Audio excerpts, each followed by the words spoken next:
Hello, hello, hello, everyone. Happy Saturday. I'm Claire Jones. I am a queer fantasy romance author, as well as a small publisher that helps other writers get their works into the world. And we are jumping on for my Marketing as Authors Facebook Live series, where I interview the amazing and inspiring authors in my network to discuss the marketing strategies that have propelled our careers forward in meaningful ways. If you're joining us, please like, share, comment below. Let us know that you're here. And today I'm talking to Austin. I'm so glad to have you here. Thank you so much for having me. It's an honor. Yeah, I always see you in the world of TikTok and I'm like, hey, that guy again. Thanks. That's cool. That's cool. Yeah, so first, let's just get a rundown of your books. What are they? How many have you written? And what do you have planned going forward? Yeah, so the first book that I published was Dragonspeak, Isaac's Blessing. That is about a young kid who goes to a church school that sacrifices dragons and uses their magic to enslave the world. And he's left a notebook by his father that speaks of an era where dragons were worshipped. And Mm, he has to kind of make a decision whether he wants to become a pastor or kind of carve a new path for himself. And mm. that second book is coming out in December. It's called Jericho's Revenge, and that's an ongoing series. And then I have a completed series called Tournament of Hearts. That is a fantasy romance series. And then I just released a psychological thriller Mm. um, called Last Hope Incorporated. So that's kind of, I guess I'm all over the place, the genres, but I like writing everything. And my main thing was like I didn't want to be kind of confined to one genre, you know. Mm. So Mm-hmm. yeah, that's all my books pretty much. So did Dragons come first or did the fantasy romance series come first? The dragons came first, and then actually, I ghost wrote like many different types of romances. So I've done like a Western Christian romance. I've down to or up to uh like I did a I guess you can call it like a furry romance, but it Yes. was like a yeah it was I've done like a ton of different romances for like freelancing, and so that's kind of why I felt confident going into the fantasy romance genre because Mm. I've kind of worked in both areas. But yeah, the fantasy pretty much came first, and it will always be first in my heart. Yeah, yeah. What drew you to dragons? Ooh, that's a great question, honestly.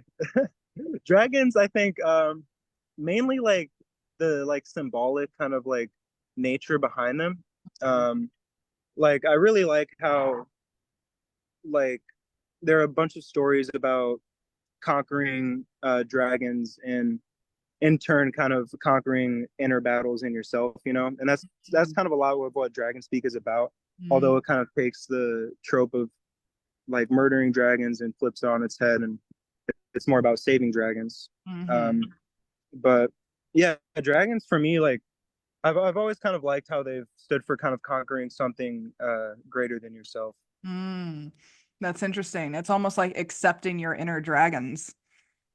Exactly, exactly. And I heard a story actually of like is it's like a fake story, but it's about like a family who like let something grow under their house or let a dragon grow under their house, Mm. and they were just kept ignoring it, and then it got too big and eventually burned down their house, you know. And I feel like that's what a lot of people do is like they ignore the dragon Yeah.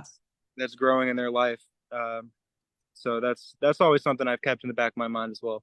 Yeah, that's fascinating. So do you have, are they very classical dragons, like, huge monstrosities? Are they more like Komodo dragons? Like what kind of breed of dragon are we talking here? They range. So like I mentioned, wyverns in the Oh yeah. story. But they're typically like pretty big dragons, and but at the beginning, actually, they like you like using the smaller dragons before they grow big because obviously they can't fight back. Mm. Um, and so those are the dragons that they're sacrificing. But yeah, it's just kind of like classical, like traditional dragons. Yeah, yeah. The D&D dragons is what I call them. Yes. There you go, exactly. Yeah, yeah. So you wrote Ghost wrote some romance and you have that confidence to write romance, was it a easy shift for you to start incorporating it into fantasy? Mm. Um, Not really, honestly, because I think like I wasn't reading like too much fantasy romance at the time. Mm, And so like I mm, wasn't like entirely familiar with what people were reading in the genre. mm, So I think at first I really had to like try and familiarize myself with the genre. mm. Well, yeah, what books Yeah. did you So read to do that? yeah, I started with like just mainly TikTok books, like what I saw people recommending, like Akatar, from Blood and Ash. And then like I also read a bunch of just like basic romances. Like I actually really like Pride and Prejudice, and like Oh other Jane yeah. Austen books. But Yeah. yeah, and but I read the first Bridgerton book too, and I really liked that as well. That's I was actually just very about to say, did you watch Bridgerton? I didn't watch it, but my wife loves the shows, and like I figured like if I wanted to write a good romance, I need to know how to write a romance, and learn from the best. And Julia Yeah. Quinn can tell a great story. So Yeah, yeah. What was the hardest yeah. part for you? Um The hardest part for you? um yeah, I think it was trying to like maintain my voice while also appealing to the genre and like kind of writing to Mm, market a little bit. mm, And like because my original document before the first draft, before it was read by people and stuff, I think it was like mainly more kind of meant for me, like how all four mm. first drafts are, Yeah. but it needed just like heavy editing, I think, by like people who are in the genre. Hmm. Do you think it's more fantasy forward or romance forward at the end of the day? Yeah, I'd say it's definitely more fantasy forward. Yeah, yeah. Have you been engaging in that debate about like fantasy romance versus romantasy and that whole thing that's going on? No, I haven't. I'm not even knowledgeable about the debate. What's going on? So, romantasy is a new term that has popped up in the last couple of years, and people have been using it as a blanket term for like everything that has both fantasy and romance in it. But there's a lot of discourse nowadays about like whether romantasy means romantic fantasy or whether fantasy romance can qualify as romantasy. And it just gives me a headache. Gotcha. Yeah, yeah. It's a little confusing, but I think like what you're saying, like romantasy is more romance leading Yeah. kind of fantasy romance, and okay, yeah. I guess I can see that distinction, but it's very confusing. I know. But I'm I mean, like, I don't genres are know. like that. Like they're all meant for marketing purposes. I don't know why we need the distinction in the first place. Yeah, exactly. Like I'm okay. I'm okay with like just looking at the reviews, I think, and going from there, or just the description. Yeah, yeah, yeah. Well, what led you into writing in the first place? Did your past experiences support you in becoming an author, or was it like a complete 180 when you went into writing? It was kind of a 180. Like I actually wrote a story when I was in middle school about this mythical animal that me and my brother created, or just like imagined and joked about, called schnuddles. And they were like just these weird like horned creatures that would like pop into our worlds, and like they had their own world, but they would like call you from like the sewers and stuff. And Huh. we convinced our friend that it was real, and it was just a running joke. But I wrote a story about it for like a school project, and I went up and like read it in front of the class, and I couldn't stop laughing, and I was like super embarrassed. But since then, I I like never really kept writing or even reading. And then I graduated high school, and I think like I just kind of started to like find myself more. I got like Mm, really into philosophy, um, and just like I discovered I really like loved writing still, and like I mm. was always kind of like I feel like when I would like text people, I would like really work on like crafting a perfect text, and like Yeah. yeah, I think that like honestly helped a lot. Yeah. And like yeah, I never really saw myself as like becoming a writer, but I've always loved stories, and like my dad has always like cherished Star Wars in like a Mm, strange way, and like that's had a huge effect on me. Um, and so like when I wanted to like start to explore certain ideas, uh, I've I found out that like writing is the best way for me to do it. Like I tried painting, and I mm, was horrible at it. And then I tried music, I tried guitar, I was horrible at it. And the whole time I was like still writing, and it just is the only thing that kind of like stuck. It's the thing that like I really like love doing. And mm, yeah, I guess I kind of just it fell into it. Never saw myself doing it though. mm. Well, first off, when you said, was it snuddles was the term that you used? Schnuddles, yeah. Shuttles, I instantly thought of, the never-ending story dragon thing, but What is that? it's this big white furry kind of dragon imaginary. Did you ever see the Never-Ending Story movie, like in the 90s? No. It's Uh-uh. just this big furry white dragon kind of thing, and it's like really long, kind of like Chinese dragony, but mixed Okay. with the Teenage Mutant Ninja Turtles in the sewers. So that's the Honestly, instant. honestly, kind of, and like horned with like Yeah, curved horns a little bit. yeah, Yeah. yeah, No, no, no. yeah, Yeah, yeah. You yeah. got it there. Yeah, that was the mental image I got. But second off, I love that you brought up the art of crafting texts. Yes, it was big for me. Yeah, yeah, because my mom actually influenced me. She expressed her emotions best when she wrote them down. And so she would often leave me written notes on my pillow, like on my bed, if she had to express something very emotionally meaningful to me. Like we didn't really have heart-to-heart talks often. She would write it out and then I would write her back. That's And it, that's actually very interesting because like that's the thing about like text and like and writing and stuff is like you can almost say stuff that like you wouldn't say face to face, and you can mhm. almost say it better because you have Yeah, the time to kind of think about it and go through yeah. it. That's actually very interesting that your mom did that, and I'm sure she Mhm. wrote like some really like heartfelt stuff. And Yeah. did you like keep them by chance, or Some of them. I mean, I've did gotten you hang on to them at all? so many over the years. Like there's so many that I've gotten. So I do have some of them. I've That's kept the cool. like Yeah, more important ones. that's But awesome. I think I definitely relate with that crafting texts, like crafting emails. Like I often have to do Mm. that to like just really think through what I want to say. And it also helps to like not get interrupted too in the middle of expressing yourself because I find I often get sidetracked by what the other person responds. Me too.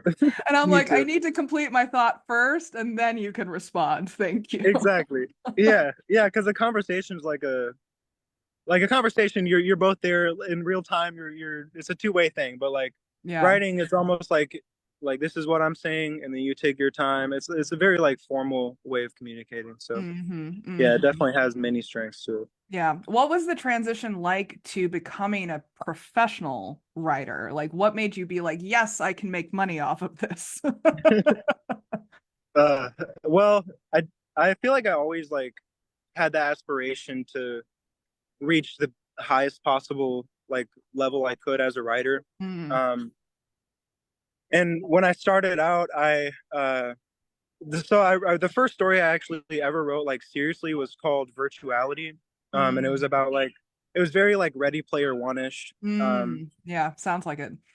Yeah, yeah, pretty much the same thing, like we all copy people when we start. Yeah, And yeah, it happens. it was basically the same thing. And so I really, really wanted it published.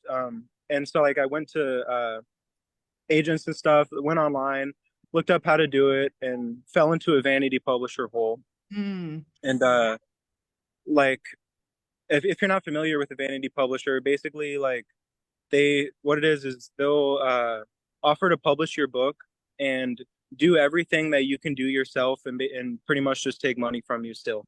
And yep, they'll own the rights to your book. yep, And it's it's it's just preying on authors pretty much. yep. And I almost fell into that hole. They sent me an email that was like, uh, we really would love to publish your book. And like I called my mom and everything, and I was like, Mom, they're gonna publish my book. Uh, but like eventually I realized it was a scam. Mm, And then like I guess the main thing like I did to kind of like make a change into becoming like a professional author, even though I am independent, is like really focus on my craft and mm, like developing writing as a business because um I would just write all the time if I could, you know? yep, Like I'm same. that type of person. Yeah, I'm that type of person who hates like marketing. But even if you're traditional, you have to market yourself as an author. Like you can Yep. write the best book ever and market yourself. So like once I made that shift, I think that was a huge, huge change for me.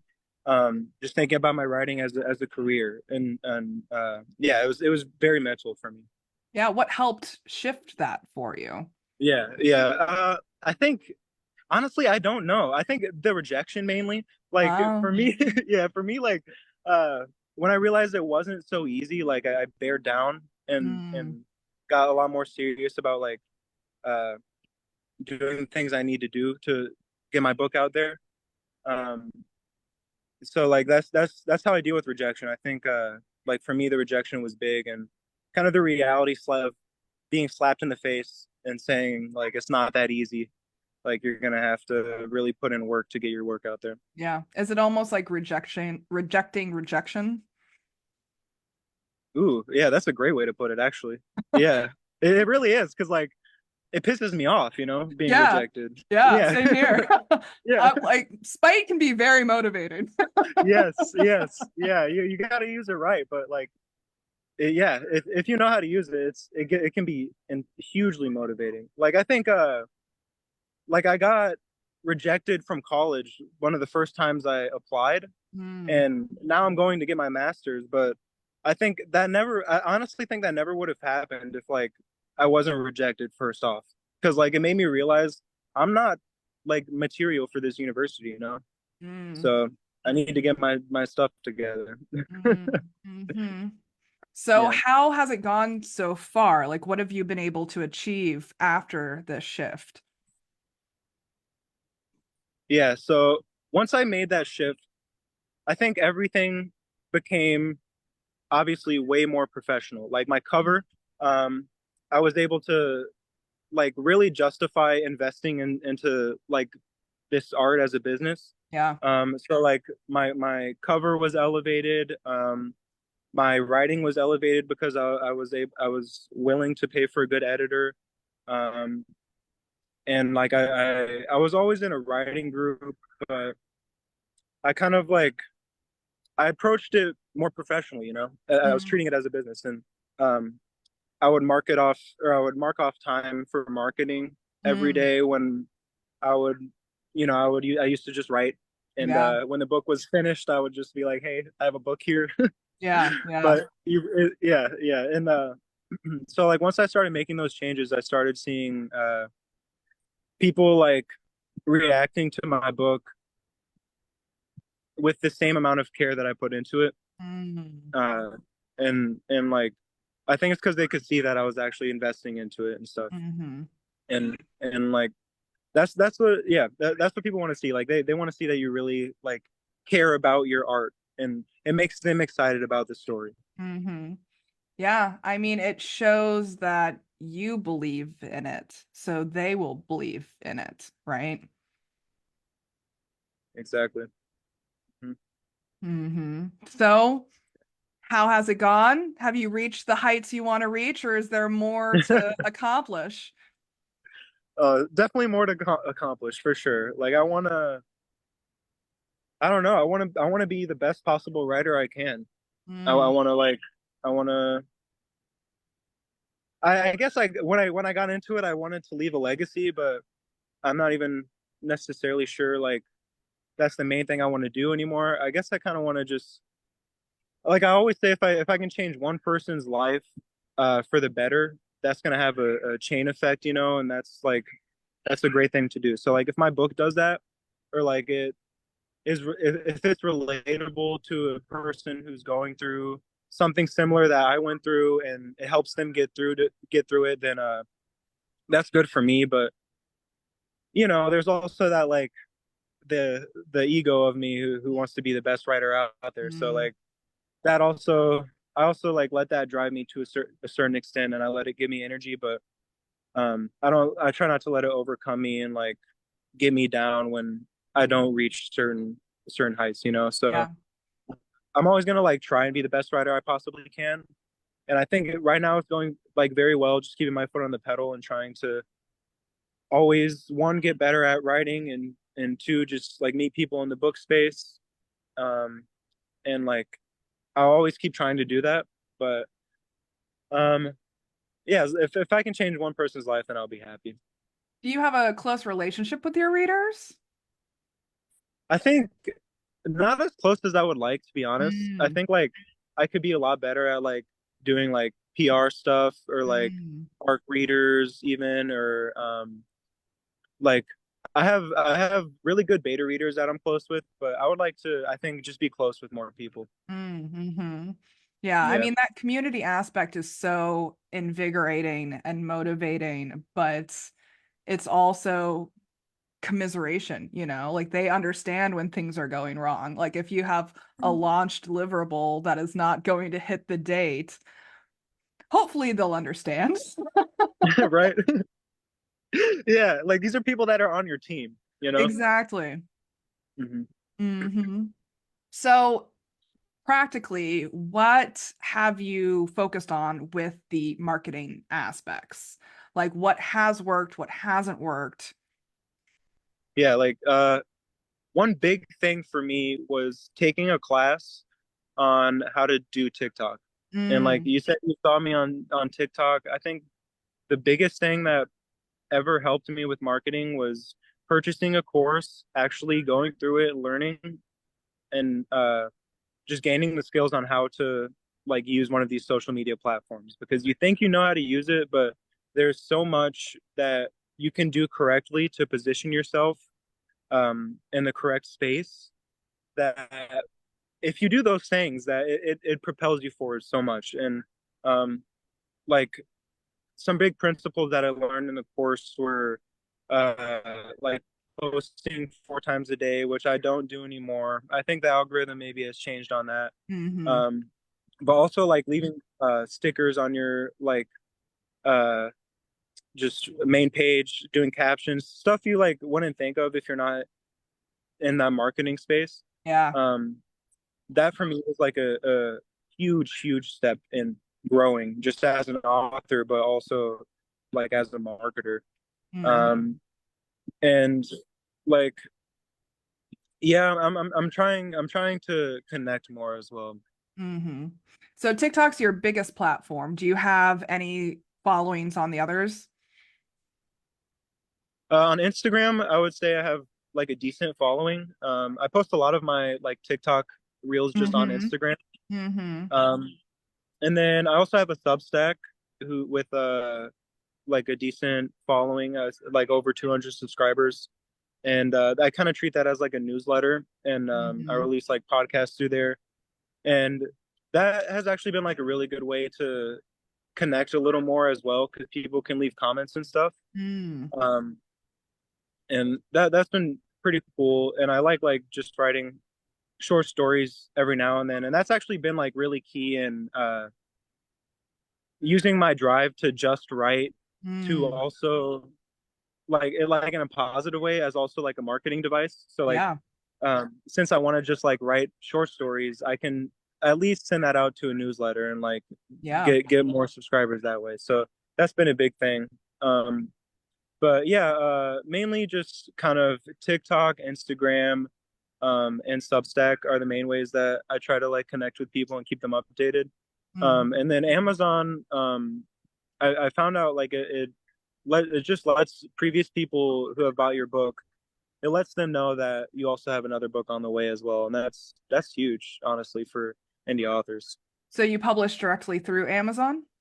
Yes, How has that experience been so far? it's been good. It's been pretty simple, and I kind of like to keep it that way.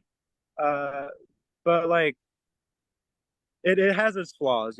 Like Hmm. you're if you sign up for the like KDP thing, then you're limited to Mm, Amazon, obviously.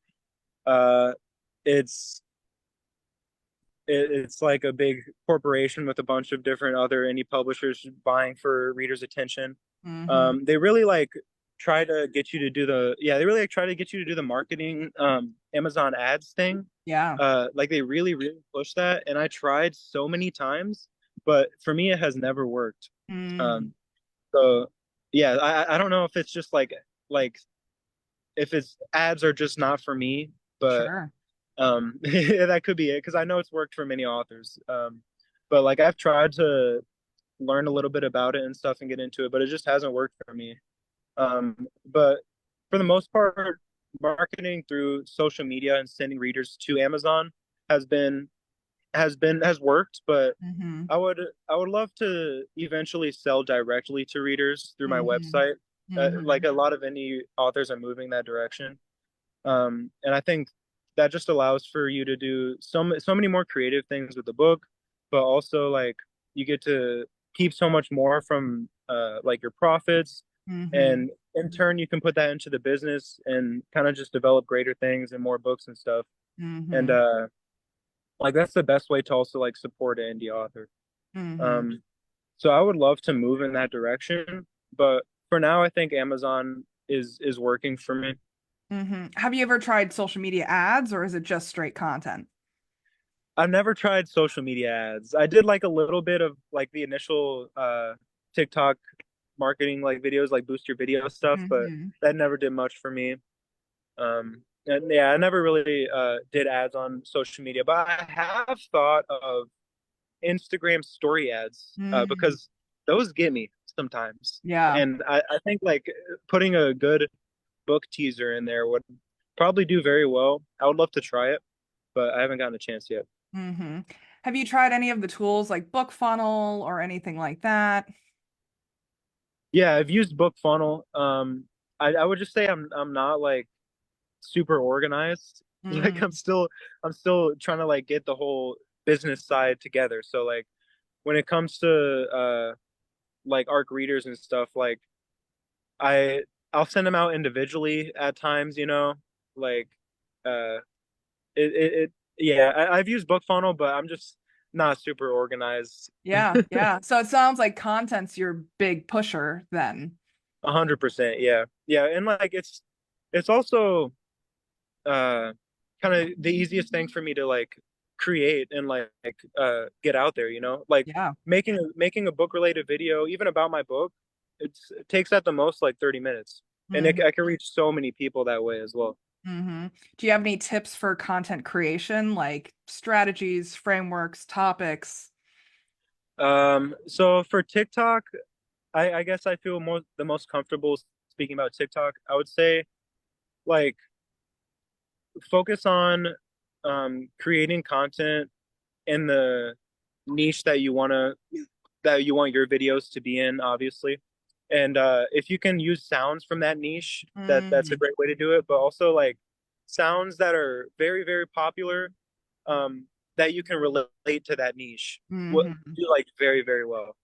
Um, because like TikTok knows that that sound is going to do well, and if you can relate it to a certain group of people, then Mm. they're gonna push it forward a lot, and it's kind of like you're directing it toward that space. Um, and then just don't forget to like. Sometimes I get really caught up in the memes. And I would say don't I would say yeah, don't forget to talk about your book. You know, Yeah, yeah. The cap cut memes, they're so enticing. it's so much fun. My wife loves that one of like the guy dancing like, "Do you love me? Do you want to baby?" And like she sings it all the time, and like she does the dance. Yeah, it gets stuck in people's heads. It's a great way to reach new readers, but yeah, you're not gonna get people buying your book if you're like not talking about it. Yeah, I'd love for you to talk about that a little bit more in terms of the difference between attracting new eyes versus keeping old eyes, you know? Okay. Like memes are a great way to attract new eyes. When it comes to keeping old eyes, I think like for me it goes all the way back to Instagram. Like I used to Mm, post my poetry like without my face at all, and I mm, would just do just quotes of like just my poems and stuff, and I gained like a decent following that way. But nobody was able to like get to know me as an author. And I yeah, think like once you get to know a really cool author, like you're on their team, you know, yeah. like you read everything they read and stuff. So like when it comes to keeping people, I try to like be more personable and Mm, kind of tell them about like my story and what inspired the book and just like revealing more about myself and getting past that kind of like shyness that I have, you know, yeah. and just being vulnerable and yeah, talking about like those types of inspirations and things. And I think that makes you just more relatable to readers, makes you cooler. Hmm. Um, and like one of my favorite authors is Pat Rothfuss, and Oh, it's not I love him. yeah, he's awesome. Like it's not just because his writing is like the best writing I've ever read, but also because like he does like really amazing charity events. He's just like a cool talker, you know. I Yeah. like him as a person, and like Hmm. that just adds to like the fact that like I'll always be reading him, you know. Hmm. Because it takes time to develop that relationship, to develop that, I don't know if I want to call it likability, but relatability. Yeah. Like oh, Stephen King is really good at it. Like he uh I feel like I've never seen like an author leave like a letter to a reader as well as like he does it because like Mhm. he'll like with the Dark Tower series that's something that like got me into writing actually um because like he talked about how when he was like 19 starting to become a writer he never thought that he would write kind of like a magnum opus like the Dark Tower Mm. but when I was 19 reading it um like for me that was like there was a lot of stuff I could relate to and it was very inspiring you know and like that for me is also another reason why like I'll always read him because I feel like I can relate to him through his like letters and stuff as well. Yeah, I think that's a piece that a lot of people miss about marketing because they think that marketing is only selling, right? Mm. But you can't really sell effectively unless people like you and want to give Yeah, you money. the people can smell that you're selling from 100 miles away. Like Absolutely. it's gonna turn them off. So like I try not even to take that angle, you know. Like I'll let you know if I have another book out, but um yeah, I don't know. I want to be funny about books, and like I also want to let you know why I'm writing books and stuff, and what I'm interested in. And if you think that's cool, then maybe you'll like my books too. Yeah, I always think of like Katie Robert. I don't know if you follow her on the socials, but she No, has, I don't. It's not the author of Neon Gods, right? yeah. Okay. And she has a very similar approach where she's like, yeah, yeah, I have a book coming out, but I want to talk about this. Yeah, like that's maybe I need to follow her. She sounds cool. I don't know. That's the most fun way to do it. At least that's the way it gets done for me. You know. Yeah, yeah. And it's also, I think, about uplifting other author voices as well. She does that very, very well. And I think Mm. your story about Stephen King touches on that as well as like lifting up both our readers and fellow authors along the way because a rising tide lifts all boats, right? Yeah, it's a great way to put it. I think like that's the power of a podcast like yours too, is that Hmm. you bring so many interesting authors in here, so many different perspectives, and you're just able to like share amazing authors and amazing books with new people. And uh, this is a like a reading fan base, and you know I always say that authors are readers too. So Absolutely. like you want author friends, like uh, you want to read other authors too. You're gonna learn so much from them and stuff. So like yeah, good friendships are a lot in this industry, I think. Hmm. Well, if you want to wrap everything up that we've talked about today and package it into a little lesson for our audiences, what would that lesson be? Ooh, that's tough. I would say have fun and keep writing. Oh, That's all I could say. man, the simplicity of that. Yeah, I rarely get that with authors because we're so verbose. We have to say. Yeah, we love to hear ourselves talk. Or like type too. I will like just to hear the clacking on the keyboard. I'll like type an extra few sentences.